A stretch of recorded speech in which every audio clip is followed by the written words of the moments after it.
Welcome back to our Hatter's Walk. So far on this channel, no one has been calling for Rob Edwards' head, but is that now, following that Middlesbrough result, about to change? We'll be discussing Rob Edwards' future, but more importantly, of course, as well, is there anyone currently better that's out of work that could do better than what he's doing at Luton Town? We're asking Mark and Sam that very question, and we're also asking about refereeing standards this week. Are they dropping? Let's jump straight into that Middlesbrough results, shall we? Mark, you're the most positive Luton Town fan you'll find on any social media or any podcast, but are you now wavering on Rob?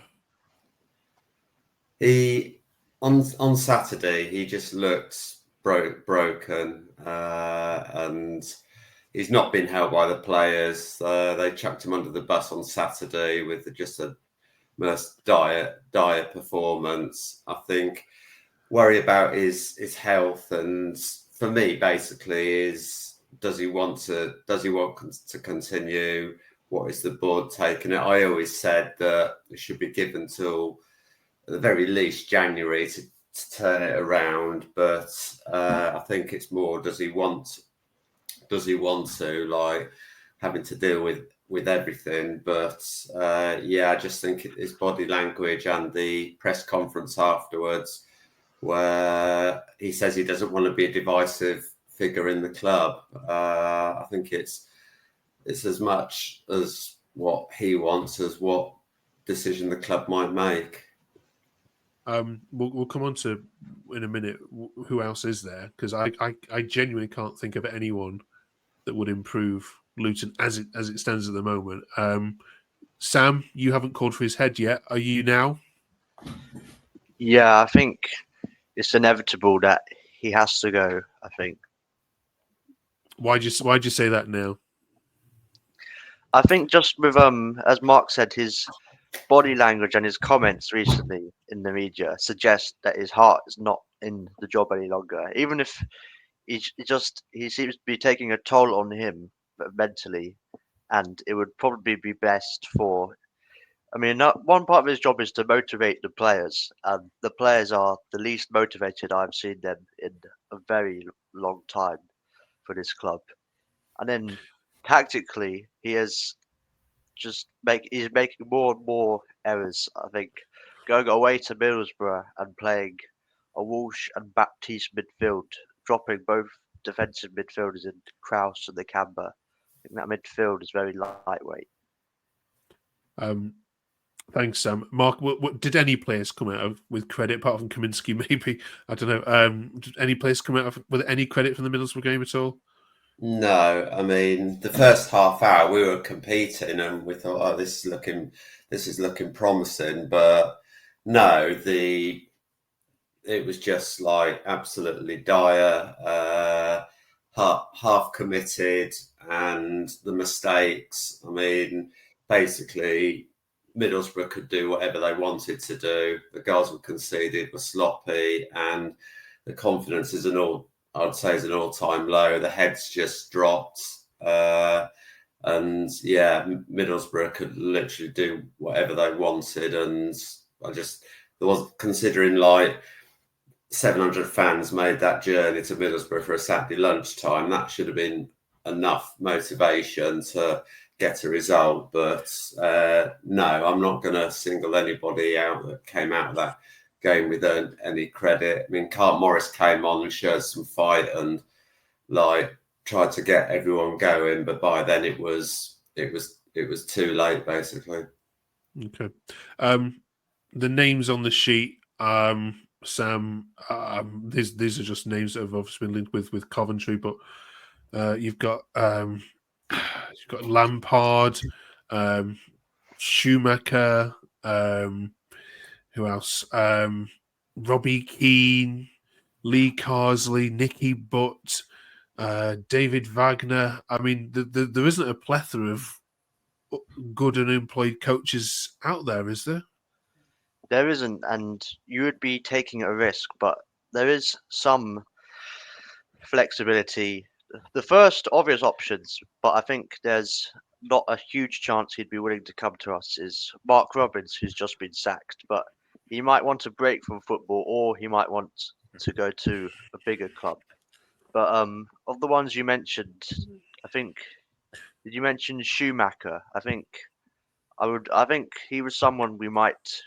So he's someone who could be willing to take a chance on. And then Carsley, I think from England. I think if he were willing to leave England under 21s, I think he would be an interesting shout. It's just, do we need someone experienced? Because if we get this appointment wrong, there could be a risk we go down.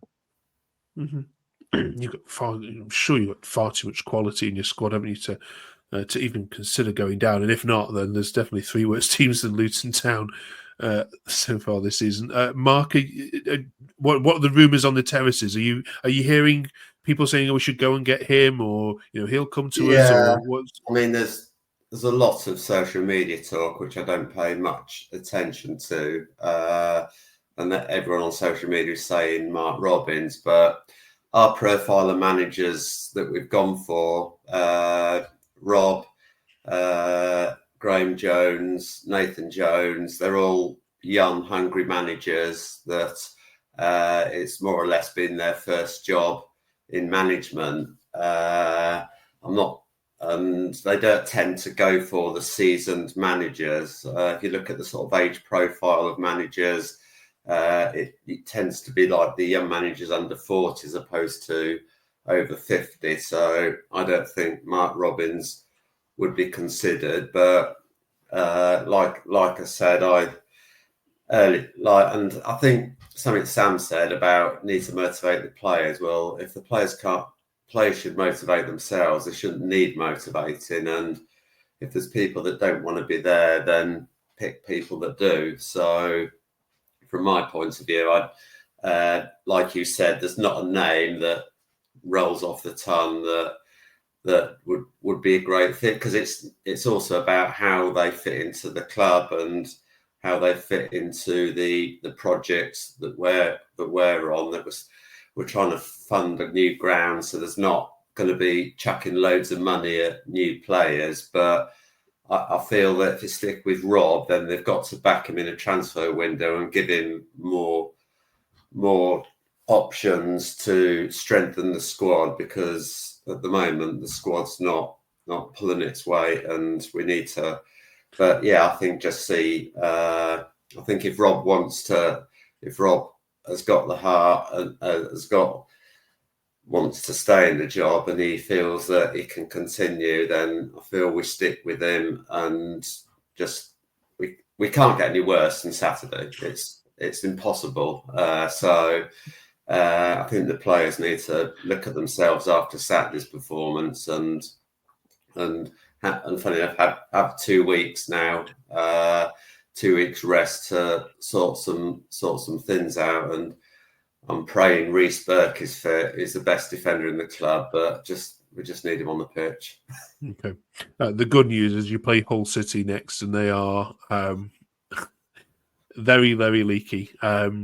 So yeah, that's probably a good fixture for you to have. All right, let us know what you think. And we don't like calling out managers here, but the overwhelming comments on social media were ones like this. Thanks for the memories, but he needs to be gone. Thanks for everything, Rob. Good old Robbie Edwards. If planning doesn't work, try play again. Repeat until beaten. I didn't see too many saying he should get off his back. He should stay. It seems as if the writing's on the wall. And at this time of recording, of course, he's still a Luton Town manager. And I think we all hope that, if it is weighing on him, then for his own well-being, he should probably make that decision himself. Yeah, let's remember he is still a human, and he is still, a very decent bloke from all accounts of people that have met with him and worked with him.